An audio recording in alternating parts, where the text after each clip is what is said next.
आणि यानंतरची बातमी छत्रपती संभाजीनगरमधून गुन्हेगारांना पोलिसांचा धाक उरलाय का असा सवाल आता उपस्थित होतोय। कारण छत्रपती संभाजीनगरच्या हनुमान चौकामध्ये गोळीबार झालाय।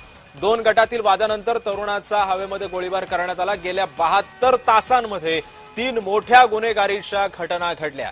एका तरुणानं भर रस्त्यात बंदूक काढत हवेमध्ये 2 गोळ्या झाडल्या। सुदैवाने या गोळीबारामध्ये कोणती जीवितहानी झाली नसली, मात्र नागरिकांमध्ये भीतीचं वातावरण सध्या पसरलंय। पहिली घटना घडली ती एपीआय कॉर्नर इथं जीवघेणा चाकूवाला झाला। दुसरी घटना बीडच्या बायपासवरती वकिलाचा निर्घृणपणे त्याची हत्या करण्यात आली आणि तिसरी घटना हनुमान चौकामध्ये गोळीबार। एकामागून एक घडणाऱ्या या घटनांमुळे शहरातील कायदा आणि सुव्यवस्थेवरती मोठं प्रश्नचिन्ह निर्माण झालंय।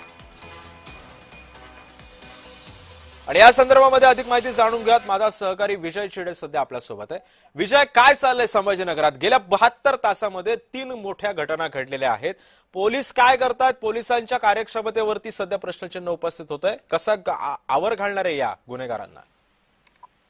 नक्कीच सिद्ध जर बघितलं छत्रपती संभाजीनगरमध्ये मागील 72 तासामधून मध्ये जर बघितलं तर जवळपास 3 मोठ्या घटना ज्या आहेत त्या घडल्याच्या पाहायला मिळत आहे। रात्री 9:30च्या दरम्यान जे आहेत ते हनुमान चौकामध्ये 2 कुख्यात गुन्हेगारांच्या गँगवर जो आहे तो उफळून आल्याचं आपल्याला पाहायला मिळालं होतं आणि त्या ठिकाणी हवेत गोळीबार जो आहे तो देखील केला होता।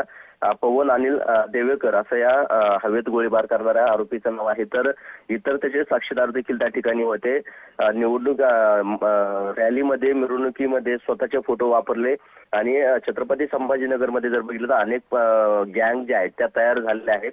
आपापल्या परिसरामध्ये आपापलं वर्चस्व ठेवण्यासाठी ही गँग जी आहे रॅली असेल किंवा कार्यक्रम असेल त्या ठिकाणी स्वतःच्या फोटोचा वापर करतात, मिरवणुकीमध्ये फिरत असतात। मात्र ज्यावेळी दुसऱ्याच्या हद्दीमध्ये जाऊन ज्यावेळेस दुसरा गँगस्टर हा त्या ठिकाणी जाऊन फिरतो त्यावेळेस त्यांच्या दोघांमध्ये वाद जो आहे तो उफळून येत असल्याचं पाहायला मिळत आहे।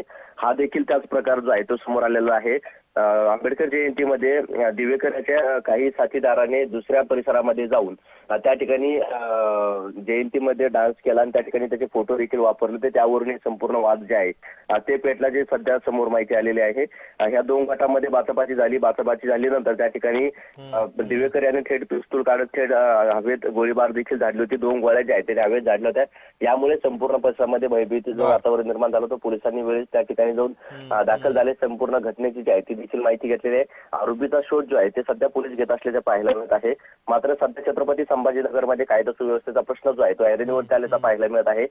सलग 72 तासामध्ये तिसरी घटना असल्याची पाहायला मिळत आहे। कारण बीड बायपासवरती देखील काही व्यक्तींनी वकिलाचा निर्गुन्हा हत्या केल्याची समोर आलेली आहे। त्याचबरोबर एपीआय कॉर्नर परिसरामध्ये देखील एका व्यक्तीला एकंदरीतच विजय, त्यामुळे पोलीस आता काय निर्णय घेतात आणि कशा पद्धतीने या गुन्हेगारीला आवर घालतात हे सुद्धा पाहणं तितकंच महत्त्वाचं ठरणार आहे। धन्यवाद तू दिलेल्या या माहितीबद्दल।